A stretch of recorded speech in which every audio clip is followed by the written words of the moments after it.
Hey guys, today in the shop we're going to take a look at what I think is the number one most overlooked small engine maintenance item.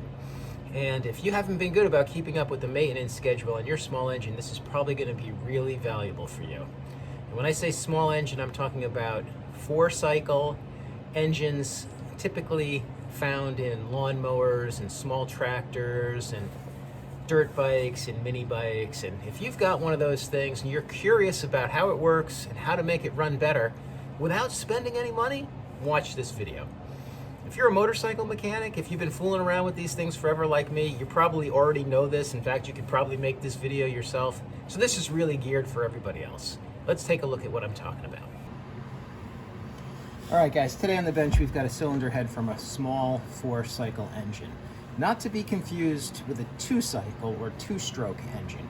2-stroke engines, you mix the gas and the oil, and they don't have a mechanical valve train. So this is really for 4-cycle engines, and we'll do a separate video on how to make your 2-cycle engine run better. So 4-cycle, what you can see here is the combustion chamber and the valves. In the top, we have the camshafts and the valve lifters or valve followers.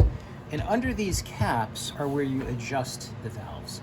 And in most cases, people who don't have a lot of mechanical ability, who don't have a lot of time, who don't want to be bothered, they'll do typical maintenance, they'll change the oil on these things, but nobody ever goes in and adjusts the valves. And I can say that as a guy who's a Honda enthusiast. I've literally had hundreds of these engines apart over my lifetime. And when you get into them, the covers for the valve caps here typically don't even have any wrench marks on them because they run forever, nobody ever adjusts the valves. Today we're going to talk about why that's important, and I'm going to show you how to do it. So for a primer, for a 4-cycle engine, what that means is there are 4 specific cycles the engine goes through as the piston is going up and down in the cylinder bore. The first is an intake stroke. So the piston goes down, and as the piston is going down, the intake valve is open. That sucks in fuel to be used in the next cycle. And the piston comes up. Both of these valves are closed at that point, and that compresses that fuel and air mixture, getting ready for the spark plug to fire. And then when the spark plug fires, now we're on cycle number 3. That's the power cycle. That drives the piston back down, is actually creating the power that the engine uses. Then the piston comes back up again, and at this point, the exhaust valve opens, and the exhaust gases flow out of the engine, and the cycle starts all over again. So it's effectively intake, compression, power, exhaust. Now, why does that make any difference here? Well, it's important to realize that these valves are opening and closing at very, very specific times as dictated by the camshaft in the engine and the adjustments in these valves. And if they're not adjusted right, what's going to happen is those valves are going to either open or close not enough or too much. And as a result of that, you don't get the right compression, you don't get the right intake, you don't get the right exhaust, and your engine doesn't run right. And really, adjusting these is as simple as getting your engine at top dead center, and I'll explain how to do that, top dead center on a compression stroke. And at that point, both of the valves on the inside would be closed. You open up your valve adjusters,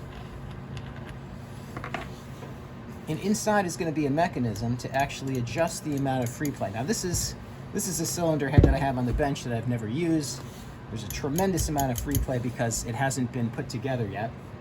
But I'm going to show you on a real engine how you adjust these to where they're supposed to be, and that will make a tremendous difference on an engine that's just been neglected and never had the valves adjusted or haven't had them adjusted on the right schedule. It will cost you absolutely nothing unless you don't have a feeler gauge. And a feeler gauge you could buy at a hardware store or a home store for a couple of bucks.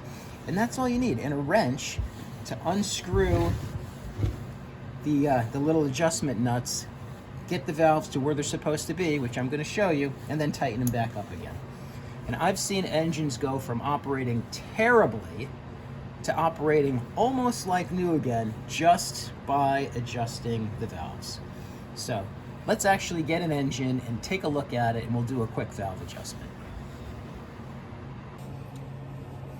So before we tear into the engine, there's one thing you need to know, and that's what is the valve clearance adjustment for your specific engine. Now, when I was a kid, that meant you had to go out and buy a service manual somewhere because there was no internet and this information wasn't readily available. If you were lucky, you had a Honda mini bike, you could call your Honda dealer and they might tell you, oh, set them at 0.002 inches or 0.003. Otherwise, you had to go buy the book. Today, all of this information is available on the internet. So you can go Google your engine and find out exactly what your clearances are. Just be careful. If you go by message board postings, they can be all over the place. So typically, if I'm going to do an engine, I try to find the documentation from the manufacturer that tells me exactly what it's supposed to be, and that's going to be your best bet. So I would recommend you do that. That's step number one, and then we'll tear into an engine now and take a look and see how it goes. All right, guys, for my example today, we're going to take a look at this mid-1980s Honda motorcycle engine. Now, in order to do this, like I said, you have to have the piston at top dead center. Your engine is going to probably be different than this. There's a lot of different ways to figure out what top dead center is. In a lot of cases, there'll be a little access hole here, but this has a pull starter on it. So instead, what we've got is a timing mark indicator. I'm going to take that out, and I'm going to rotate the engine until the T lines up with the mark, and that tells me I'm at top dead center. To do that, I'm going to take out the spark plug, because that's going to make the engine easier to rotate. And then my valve adjustments are here and down there. It's going to be a little difficult to get at that bottom one. I'm going to show you how we do the top one. The sequence is exactly the same. And you do both of them with the engine in the same position. So let's get it lined up. All right, so as these things often go, looking in the timing hole there, couldn't quite see the marking. So what I've done now, I just popped off that recoil starter mechanism. And hopefully you can see there the T is aligned with this mark, which tells me I'm at top dead center. You can check that. Just reach in and feel the piston, should be right up at the top. And then when you unscrew these valve adjusters, the covers, right, you should be at the top and have a little bit of play. Now, there's absolutely no play in that one whatsoever. It doesn't surprise me because I don't think these have ever been adjusted. I'm going to go around one more time and come back to the T, because you need to be at the top of the compression cycle. And there, little bit of wiggle room. So, and of course this is not going to want to stay, but you can, sometimes you might have to hold that a little bit while you adjust it. So in any case, we are now ready to go, and we're going to get a feeler gauge and we're going to set both sides. So this is pretty challenging to film, but basically I need a .003 feeler gauge, which I've got. That feeler gauge will not go in there at all right now. So this valve is very tight. It's a 9mm adjustment. So you go in there and crack that loose. And I don't think this has ever been touched. With that loose, you can turn the little guy on the top there and start to get a little bit of adjustment. Now there's two different ways, or actually there's a couple of different ways that these adjusters come. Either they have a slot in it for a screwdriver or it's a square head. This one is a square head. There's a special tool they make to turn those square heads. I don't have that special tool, and sometimes it's a bit of a pain in the neck anyway. So you want to get this adjusted to the point where it's tight, but you can still pull that feeler gauge out. So now I can get it in there. I'm going to tighten this up a little bit. And I'm going to continue to do that until I've got the ability to put it in and out, but not a lot of extra free play there.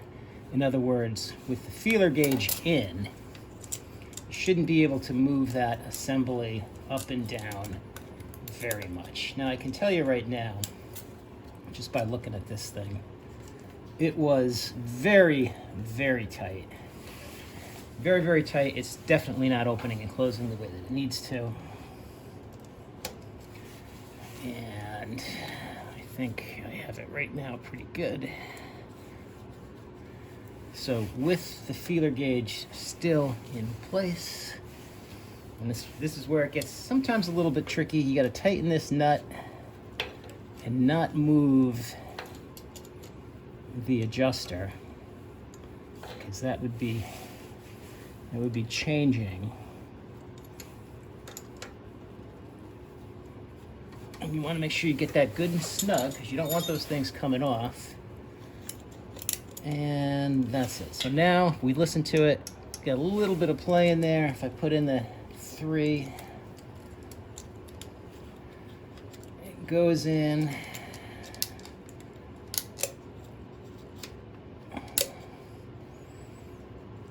And it wiggles around a little bit. So you know what I'm going to do? I'm going to tighten that up just a little bit more. So it's just that same procedure. Loosen it up a little bit so that you can get the whole thing to turn. Tighten this up.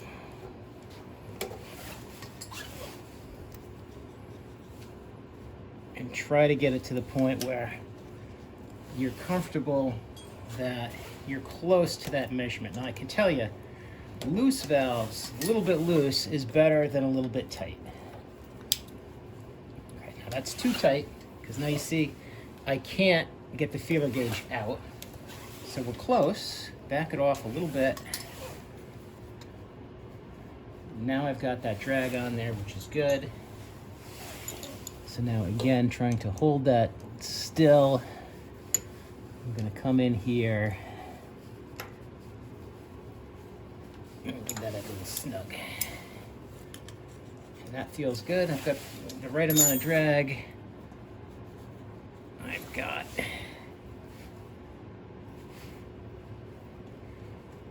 tiny bit of free play. That one is done. I'm going to do the same thing on the exhaust valve, and we're going to be good to go. And in case you were wondering how I was going to get at that exhaust valve, luckily these 3-wheelers, you can basically stand them up. So I went in there, this one was also tight, and now I have it set and all ready to go. Same procedure. Here, a lot easier to do because you can actually get your fingers on it. So these are both set now to 0.003 inches. Hey, and quickly for anybody who's here because they watched my last ATC video, I've got an air filter now.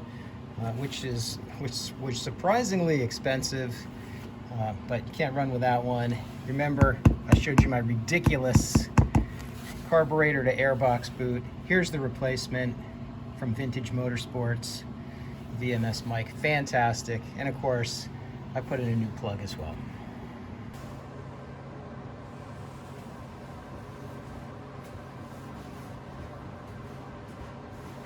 So that's all there is to that. Once you're done, you of course want to start it up and make sure everything's okay. I just put it back together. This engine is ice cold.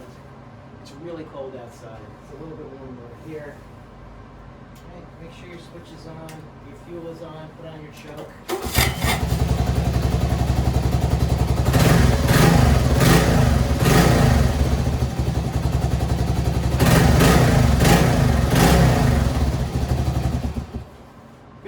That's all there is to it.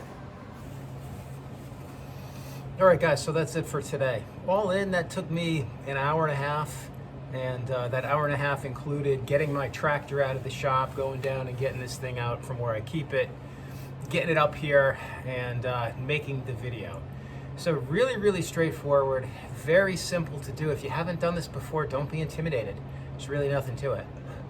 see my breath. That's how cold it is in the shop. And that thing started on one pull just by adjusting the valves.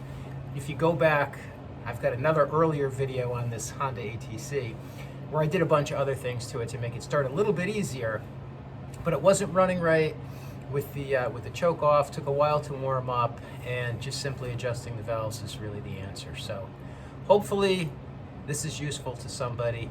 Thank you for watching, and do me a favor, if you like the content, hit the like button and subscribe. Thanks guys, thanks for watching, and post any questions below. I'd be happy to answer.